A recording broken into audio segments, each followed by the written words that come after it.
about menu planning. I gotta make sure Dolly's in. Yeah. Are we live? She looks dead though. Hi. Hi. We are live again, and we will talk a little bit about what we're doing today while we wait for people to join us, if anybody joins us, because we're a little bit late. I have been cleaning my laundry room, which is a big disaster.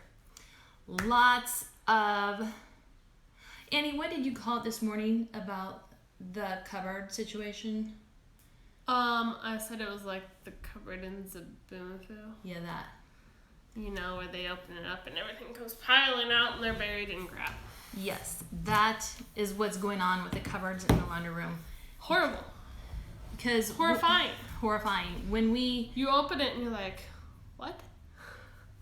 When we moved here... Yeah, exactly. What? Who put this and then you're in like, here? Why? Why? Why did that make sense to put that there? When we moved here...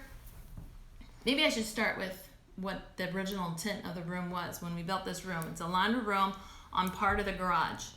So it was a 3-car garage, which we never ever put 3 cars in. And we had a laundry room in the basement, which was like the dungeon. Da-da-dum. And it wasn't very fun down there. It was depressing and dark, and I mean, I suppose we had some good times down there, but it wasn't horrible. Okay, well, moving but it the up. one up here is on the south side of the garage. Lots of natural light, windows, and it's very large. With lots of cupboards. And counter space on top of those. Counter space. It's pretty dreamy, really, when it's clean. When it's clean. So when we moved back here, we'd been gone for 5 years. When we moved back here and didn't really move very organized or orderly, it became Zaboomafoo's cupboard, where it was just open it up and you say why. So I've been working on that, and yesterday was our laundry day. Monday's our laundry day, and I decided yesterday, actually I decided last week, that the first thing I'm going to tackle in bringing order to this house this summer is the laundry room. And yesterday's work carried into today, yes, and I think it will take all week to bring it into order. Boy, you got a big house. It's going to be a long summer if every room takes so long. This is the worst room, though. It is. I really think it's the worst room, except for the basement. I was going to say your bedroom, but... Oh, yeah, my bedroom's pretty bad, too. Yeah, but those two places, the basement and my bedroom, both have... It's different. Stuff that goes together. It just needs order. The laundry room has random. And it's kind of stuff that's like, do we even use this? Does Yeah. it have to be here? Does it have to be here? So that was what I was working on today. Annie, what were you working on? Yeah, nice on the outside, mess on the inside. That's, but actually I don't even have nice on the outside, because the laundry and the shoes, the farm stuff. Everything. I tried to organize the farm stuff. But then At least that's all on one end. People throw everything on top of it, and then it makes it... Yeah, you know how clutter scattered. attracts clutter? That's what's going on. I saw 3 dish racks. Really? Wow. Strange. Okay, so what did you do today, Annie? Up to this point. I milked cows, and my brother and I, older brother, we went in together on flushing 2 of our dad's cows. And today we were putting embryos in heifers. So we took them to the vet clinic and had the vet transfer embryos into the cows. Okay. So now we are going to talk about menu planning and how menu planning saves money. It depends on the menus that you choose. So Annie, I think a lot of the food we ate over the years was low cost food? Probably. Mostly because I found ways and I learned ways, and my mother taught me ways, and my grandmother taught me ways of saving money with food. So, like I learned from my grandmother, instead of buying chicken broth, cooking the chicken, taking your chicken carcass from eating chicken, covering it with water, putting in onion and celery, spices, and cooking that, and then you have a big pot full of chicken broth for virtually pennies. So that's just one thing. Dry beans, we've talked about that. Cooking dry beans is way more affordable than buying canned beans. And you can do that in a slow cooker. Ground meat is more affordable than your larger cuts. Of course, we raise beef, so beef was kind of a hidden expense for us because typically we would take a beef to the locker and have a whole beef in the freezer, and the farm paid for that. Mm-hmm. So if you ask me for an expense, for how much money we spend on a month for food, I could never do that because simply for that reason alone. Could you break down a yearly cost and then divide it? Yeah, but it still wouldn't be accurate because what we pay for beef is not what someone else would pay for beef at the store. That is true. But let me just go on a little bit of a beef rant here. Find a farmer, buy a beef, and get it butchered at your local locker. Of course, you're not going to be able to do that for like a year because, in case you didn't know this, the beef industry and the packer situation is not in a good position at all. And around here anyway, you can't get a locker appointment until 2021. June of 2021. Yeah. Okay, stop with the beef, Kim. Stop. Buy local. Buy local. Same with your pork and Yeah, chicken. it's a big price up front, but long term, it'll actually save you money. It will. And you have And it'll be higher quality. higher quality. If you want a nonfiction book to read The Beef Racket. Yeah. Okay, I said enough about beef. We were talking about menu planning and how it saves you money.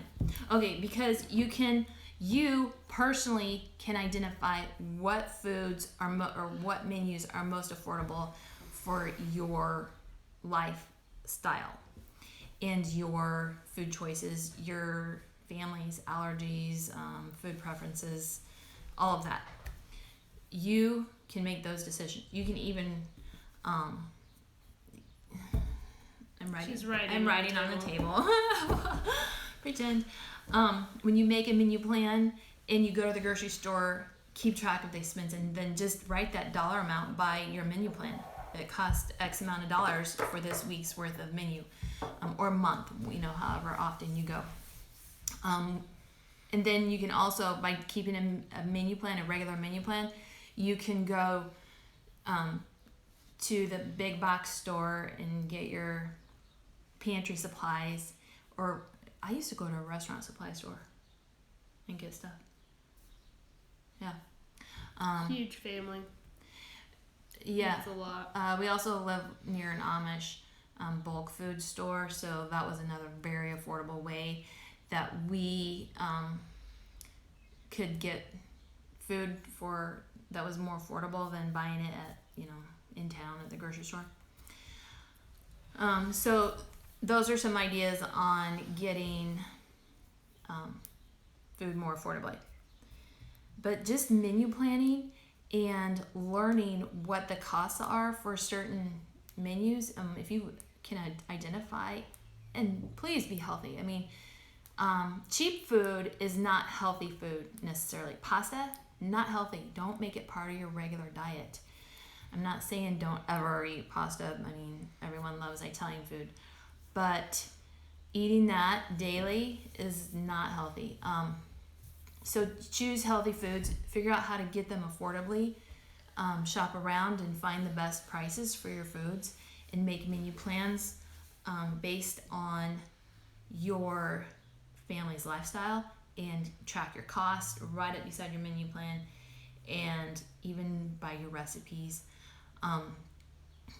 A lot of times the recipes in the okay, so here's a good one. Keeping a price book in most bought items can help when you meal plan. It'll show you whether you're paying the best price on those items. You can do it for all the stores you shop at. Yes, I did that like 20 years ago. That's probably how I learned how to do this. 20 years ago, I would have been 1. Maybe it was longer than that. But yeah, I forgot about that. Okay, and that reminds me, this activity helped me learn how to cook. Okay, so somewhere along the line, I bought a recipe book that had a menu plan for the whole. It was a menu plan for the whole year, and it gave you a grocery list for the whole year. It was kind of a pricey book, and the recipes were a little bit on the gourmet side. I mean, I learned, to put capers with pork and that kind of thing. So I learned cooking skills through this recipe book, but it also taught me how much food costs, because that's probably part of how I learned it. A price book and then using this recipe book too. All right, so Learning all the things. hopefully there's some value in this conversation. Yeah, the price book, I forgot. And then you can compare store to store. If you have any other questions about menu planning, let me know. This girl, she grew up learning it all along with me and cooking and doing grocery shopping. Annie is an excellent grocery shopper. She, when we lived in Idaho, she did almost all our grocery shopping. That is true. You did. Forgot about that. Yeah, I'd give her my card and say, go to the store and get these things. And she would do it. Yeah. Did you I'm do probably it? the only one that actually followed the list. Everyone else would add Oreos or chips. Okay, so I still struggle with buying that sort of thing. It's that's not healthy. We don't get that. You're good. You're good. Train this one right. And it's expensive. You know what though? I used to send Brant to the grocery store too. Mm-hmm. Same You were thing. so happy when he got his driver's license. Yes, give him a card and say, go get the groceries. Here's the list. He was good at I that. don't really have anyone anymore to do that.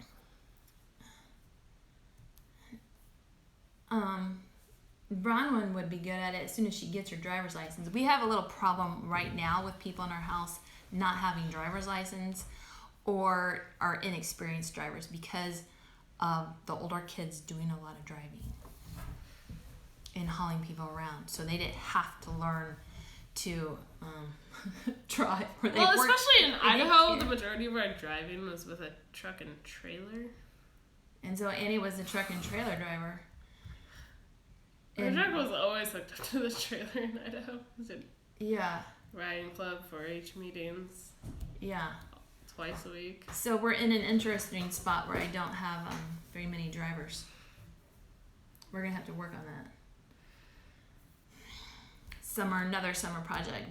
Get some drivers around here. Your summer's busy. I know. I'm trying to shove too many things in the summer. Okay, so join us tomorrow at 4:00. And if you have anything that you want to know that I didn't make clear, or if I was confusing, let me know. Oh, and speaking of menu plans, Bridget put together one of our, I have these folders full of recipes and menu plans, and Bridget put together the summer menu because there was multiple, a summer menu plan of easy food, easy delicious food. She said some of the food, she said everything except for 2 recipes she thought kids could make. One, like young kids, she said one involved using the oven, and another one, a griddle. And that's what held her back from saying that kids could make it. Are those ones that you wrote out? Yeah, I mean, this was, yes. From your blue folder. Blue Yeah. folder? Yeah. Where's that blue folder? I think the recipe's in there. That was heard many times at our house.